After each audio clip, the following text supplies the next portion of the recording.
ಕೈಪಾಳ್ಯದಲ್ಲಿ ಈಗಾಗಲೇ ಬಾಗಲಕೋಟೆಯಲ್ಲಿ ticket fight ಶುರುವಾಗಿರುವಂಥದ್ದು. ಈ ಟಿಕೆಟ್ ಫೈಟ್ ಇಂದ ಬಾಗಲಕೋಟೆಯಲ್ಲಿ ಸಾಕಷ್ಟು ಬೆಳವಣಿಗೆಗಳು ಕೂಡ ಆಗ್ತಾ ಇದೆ.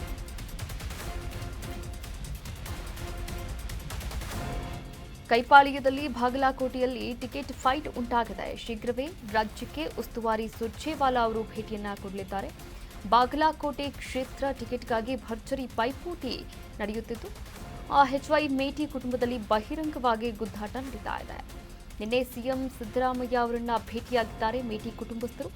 ಪುತ್ರ ಉಮೇಶ್ ಮೇಟಿಗೆ ಟಿಕೆಟ್ ನೀಡೋಕೆ ಸಿಎಂ ಸಿದ್ದರಾಮಯ್ಯ ಒಲವನ್ನ ಕೂಡ ತೋರಿಸಿದ್ದಾರಂತೆ. ರಾಜ್ಯ ಕೈಪಾಳ್ಯದಲ್ಲಿ ಬಾಗಲಕೋಟೆಯ ವಿಚಾರದಲ್ಲಿ ಟಿಕೆಟ್ ಫೈಟ್ ಉಂಟಾಗಿರುವಂಥದ್ದು. ಶೀಘ್ರವೇ ರಾಜ್ಯಕ್ಕೆ ಉಸ್ತುವಾರಿ ಸುರ್ಜೇವಾಲಾ ಅವರು ಕೂಡ ಎಂಟ್ರಿ ಕೊಡಲಿದ್ದಾರೆ.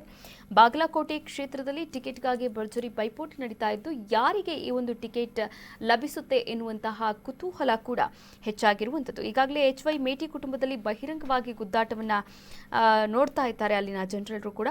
ನಿನ್ನೆ ಸಿಎಂ ಸಿದ್ದರಾಮಯ್ಯ ಅವರನ್ನ ಕೂಡ ಮೇಟಿ ಕುಟುಂಬಸ್ಥರು ಭೇಟಿ ಮಾಡಿದ್ದಾರೆ. ಹಾಗೆ ಪುತ್ರ ಉಮೇಶ್ ಮೇಟಿಗೆ ಟಿಕೆಟ್ ನೀಡೋಕೆ ಸಿಎಂ ಸಿದ್ದರಾಮಯ್ಯ ಒಲವನ್ನ ಕೂಡ ತೋರಿಸಿದ್ದಾರೆ ಎನ್ನಲಾಗ್ತಾ ಇದೆ.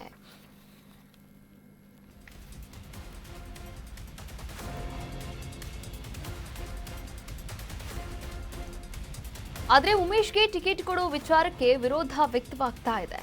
ಉಮೇಶ್ ಮೇಟಿಗೆ ಟಿಕೆಟ್ ಕೊಡಬೇಡಿ ಅಂತ ಮಹಾದೇವಿ ಅವರು ಹೇಳಿದ್ದಾರಂತೆ.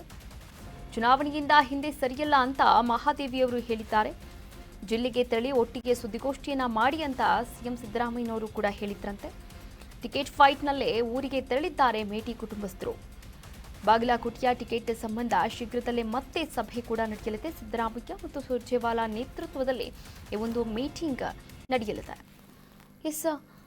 ಮೇಟಿ ಕುಟುಂಬಸ್ಥರಿಗೆ ಟಿಕೆಟ್ ನೀಡೋಕೆ ಈಗಾಗಲೇ ಸಿಎಂ ಸಿದ್ದರಾಮಯ್ಯ ಅವರು ಕೂಡ ಒಲವನ್ನ ತೋರಿಸ್ತಾ ಇರುವಂಥದ್ದು. ಆದರೆ ಟಿಕೆಟ್ ಕೊಡುವಂತಹ ವಿಚಾರದಲ್ಲಿ ಮಹಾದೇವಿಯವರು ನಾನು ಚುನಾವಣೆಯಿಂದ ಹಿಂದೆ ಸರಿಯಲ್ಲ ಎನ್ನುವಂತಹ ಮಾತುಗಳನ್ನು ಆಡಿದ್ದಾರೆ.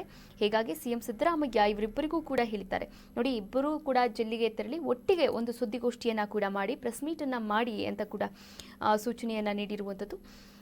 ಬಾಗಲಕೋಟೆ ಟಿಕೆಟ್ ಸಂಬಂಧ ಶೀಘ್ರದಲ್ಲೇ ಮತ್ತೊಂದು ಸಭೆ ಕೂಡ ನಡೆಯಲಿದೆ. ಈ ಸಭೆಯಲ್ಲಿ ಸಿದ್ದರಾಮಯ್ಯ ಮತ್ತು ಸುರ್ಜೇವಾಲಾ ಅವರು ನೇತೃತ್ವ ವಹಿಸುವಂತಹ ಸಾಧ್ಯತೆ ಕೂಡ ಇದೆ.